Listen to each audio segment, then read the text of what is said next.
துணிச்சலாக செயல்பட்டதாக பெண் மாஜிஸ்திரேட்டுக்கு உயர் நீதிமன்றம் பாராட்டு.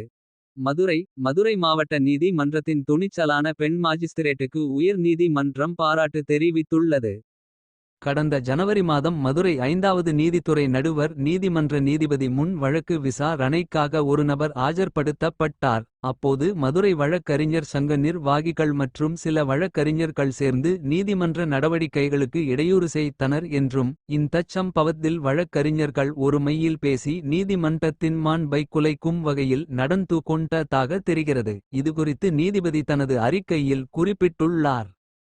இதனால் நீதிமன்ற பணிகள் கடுமையாக பாதிக்கப்பட்டு நீதிபதி தனது இருக்கையிலிருந்து எழுந்து செல்லும் நிலை ஏற்பட்டது. இதையடுத்து சம்பந்தப்பட்ட வழக்கறிஞர்கள் மீது நீதிமன்ற அவமதிப்பு நடவடிக்கைக்கான நோட்டீஸை அந்த நீதிபதி பிறப்பித்தார். இதை எதிர்த்து வழக்கறிஞர்கள் உயர் நீதிமன்ற மதுரை அமர்வில் மனு தாக்கல் செய்தனர். இந்த மனு நீதிபதி விக்டோரியா கௌரி முன் விசாரணைக்கு வந்தது.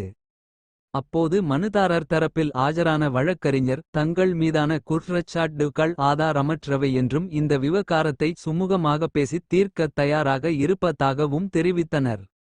இதையடுத்து நீதிபதி பிறப்பித்த உத்தரவு. இந்த வழக்கை பொறுத்தவரை கண்ணியத்தையும் அதிகாரத்தையும் நிலைநிறுத்த வழக்கறிஞர்களின் அனுபவம் அல்லது பதவியைக் கண்டு அஞ்சாமல் சட்டத்தின் மாண்பை காக்க துணிச்சலுடன் செயல்பட்ட இளம் நீதிபதி யானலட்சுமி பிரியாவின் மனோருதியை இந்த நீதிமன்றம் பாராட்டுகிறது.